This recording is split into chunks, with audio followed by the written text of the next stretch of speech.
Assalamualaikum, hula guys. Perkenalkan, saya Dea Inaya Ayasi dengan NIM 23041060 dari PGMI 6. Saya membuat video ini dengan tujuan agar memenuhi tugas yang diberikan oleh Bapak Dian Andesta Bujuri selaku dosen pengampu mata kuliah pendalaman IPA. Baiklah, di sini saya akan membahas mengenai makhluk hidup dan lingkungannya, yaitu simbiosis, mutualisme, simbiosis komensalisme, dan simbiosis parasitisme. Nah, ikan sepat, ikan gabus. Jangan lupa ditonton sampai habis ya guys. Nah, sebelumnya aku mau tanya nih, kalian itu pernah nggak melihat kupu-kupu yang hinggap ke bunga? Atau kalian itu pernah nggak sih digigit sama nyamuk? Nah, peristiwa-peristiwa seperti itulah yang disebut dengan simbiosis. Nah, jadi kalian itu tahu nggak sih apa itu simbiosis? Nah, dalam bahasa Yunani, sim yang berarti dengan dan bios yang berarti kehidupan. Jadi, simbiosis itu merupakan pola interaksi yang sangat erat dan juga khusus antara dua makhluk hidup yang berlainan jenis. Makhluk hidup yang melakukan simbiosis disebut juga dengan simbion. Nah, di sini ada beberapa contoh dari simbiosis. Yang pertama yaitu ada simbiosis mutualisme. Nah, simbiosis mutualisme itu adalah hubungan antar dua makhluk hidup yang mana yang satu untung dan yang satu juga diuntungkan. Jadi, kalau mau disingkat itu simbiosis mutualisme itu adalah dua makhluk hidup yang saling menguntungkan. Nah, pertanyaan pertama yaitu makhluk hidup apa yang termasuk di dalam simbiosis ini. Jadi, kita akan melihat makhluk hidup apa yang termasuk di dalam simbiosis ini di dalam pop-up book simbiosis. Nih, yang pertama yaitu ada cacing dan juga tanaman.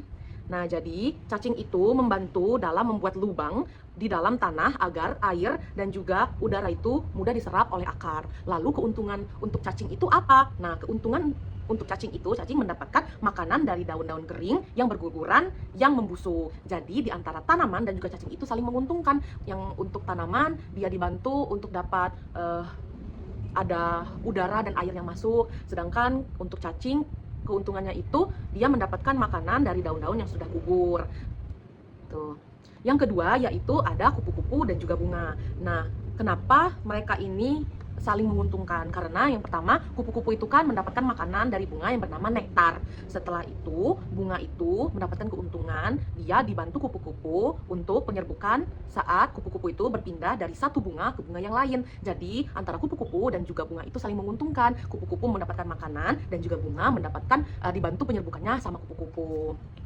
Yang kedua yaitu sama, ini lebah dan juga bunga. Prosesnya juga sama, si lebah mendapatkan nektar dan juga bunga dibantu penyerbukan. Yang keempat yaitu ada burung jalak dan juga kerbau. Tuh. Nah, burung jalak itu memakan kutu yang menempel pada tubuhnya si kerbau. Nah, kerbau itu kan merasa gatal akan kehadirannya kutu. Jadi kutu itu dimakan oleh burung jalak. Nah, kerbau itu mendapatkan keuntungan kerbau terbebas dari kutu dan tidak merasa gatal, dan burung jalak mendapatkan keuntungan, dia mendapatkan makanan, ialah kutu tadi. Pertanyaan kedua yaitu jenis tanaman apa yang ada cacingnya. Nah, cacing tanah itu bisa hidup hampir di semua tanaman yang lembab, gembur, dan juga banyak sisa-sisa daun. Nah, itu sebabnya cacing itu pasti ada di tanaman seperti tanaman sayur, tanaman buah, terus ada juga di tanaman yang ada di kebun rumah kita. Nah, jadi cacing tanah itu pasti ada di tanaman sekitar kita, asalkan tanahnya itu subur dan juga lembab. Pertanyaan yang ketiga yaitu bagaimana cacing tanah itu bisa membantu tanaman agar tetap hidup.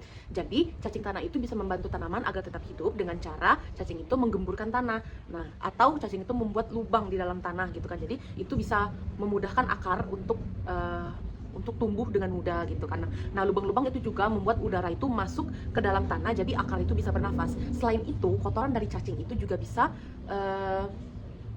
menjadi popok alami.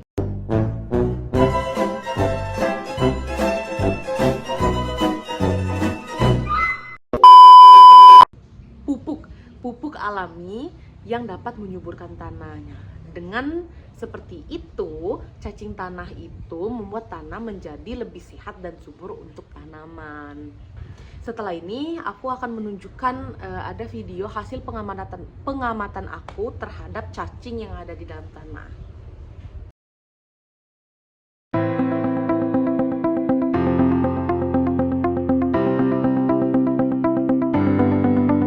Nah, pada video tersebut membuktikan bahwa benar adanya cacing itu akan ada pada tanah yang lembab dan subur. Nah, pada tanaman tersebut sehat gitu kan, daunnya itu tidak layu atau itu, jadi tanahnya itu lembab karena terus disirami gitu kan. Cacing juga membantu penyuburan si tanaman tersebut. Berarti cacing tanah itu benar adanya membantu tanaman itu menjadi lebih subur. Kita lanjut ke simbiosis yang kedua, yaitu simbiosis parasitisme. Apa itu simbiosis parasitisme? Nah, simbiosis parasitisme itu adalah hubungan antar dua makhluk hidup yang mana yang satu untung dan yang satu dirugikan. Nah, pertanyaan pertama, makhluk hidup apa yang termasuk di dalam simbiosis ini? Kita kembali ke pop-up book simbiosis. Yang pertama yaitu ada benalu dan inang. Tuh, benalu dan inang. Jadi, benalu itu menempel pada batang pohon inang dengan akar penghisap yang dinamakan haustorium untuk mengambil air dan zat hara. Nah, benalu itu mendapatkan makanan dan tempat hidup. Sementara pohon inang atau inangnya ini dirugikan karena bisa kehilangan sebagian nutrisi dan air, sehingga pertumbuhan yang ada di pohon inang ini terganggu atau bahkan bisa mati. Jadi pohon inang dan juga benalu ini contoh dari simbiosis parasitisme, karena benalu ini mengambil air dan juga zat hara yang ada di pohon, sedangkan pohon itu merasa dirugikan karena nutrisi dan airnya tuh habis diambil sama si benalu. Terus yang kedua yaitu ada nyamuk dan juga manusia.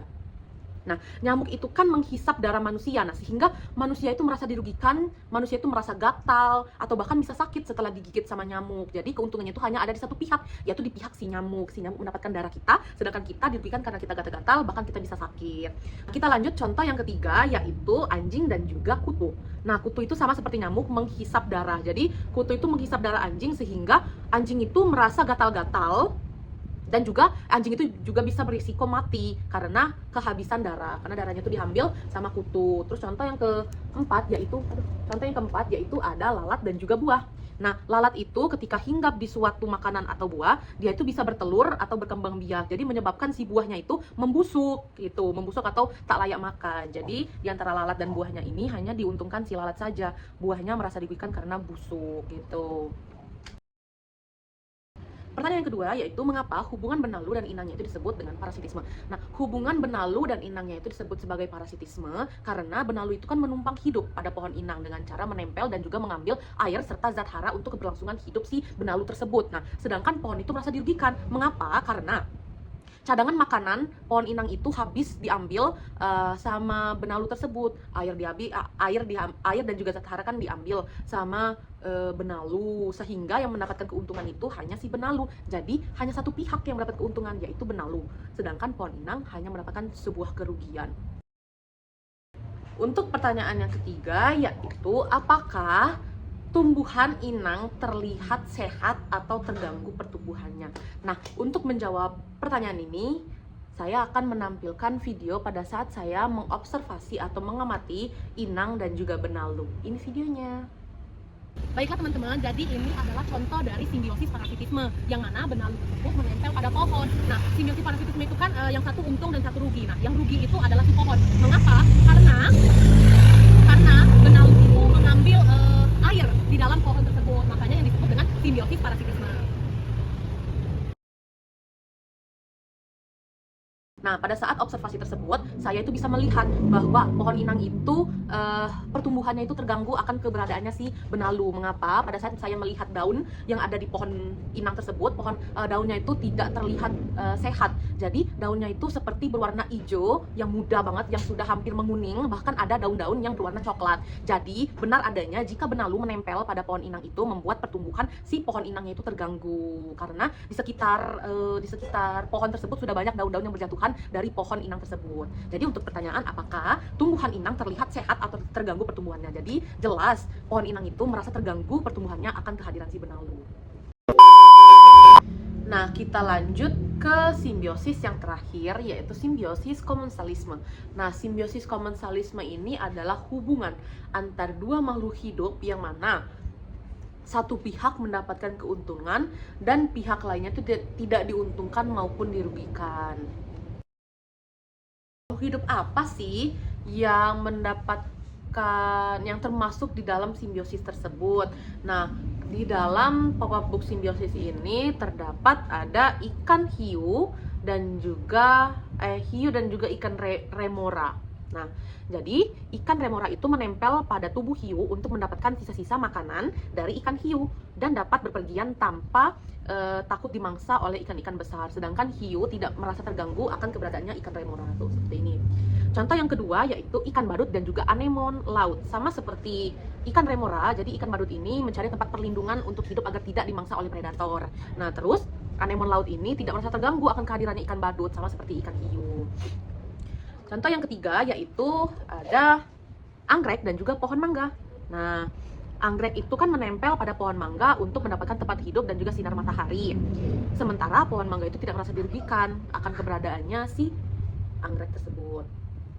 Dan yang terakhir yaitu burung dan juga pohon. Jadi burung itu membuat sarang di pohon sebagai tempat tinggal, sementara pohon tidak merasa dirugikan oleh keadaan burung atau sarangnya. Jadi contoh-contoh inilah yang disebut dengan simbiosis komensalisme. Pertanyaan kedua yaitu mengapa pohon mangga itu tidak merasa terganggu akan kehadirannya anggrek. Nah, jadi pohon mangga itu mengapa tidak merasa terganggu akan kehadiran anggrek? Karena anggrek itu biasanya hidup sebagai tanaman epifit yang hanya menempel pada batang atau cabang pohon tanpa mengambil nutrisi dari pohon mangga tersebut. Nah, anggrek itu mendapatkan air dan nutrisi dari udara, hujan, dan juga zat organik yang ada di sekitarnya. Nah, sehingga tidak bersaing langsung dengan pohon mangga untuk sumber daya. Selain itu, anggrek itu tidak merusak jaringan pohon mangga, sehingga pohon mangga tersebut tetap bisa tumbuh dengan baik tanpa terganggu oleh keberadaan si anggrek. Nah, dengan demikian hubungan dari dua makhluk hidup tersebut yang disebut dengan simbiosis komensalisme. Setelah ini saya akan menunjukkan contoh dari pohon mangga yang dihinggapi atau yang ada anggreknya. Check it out.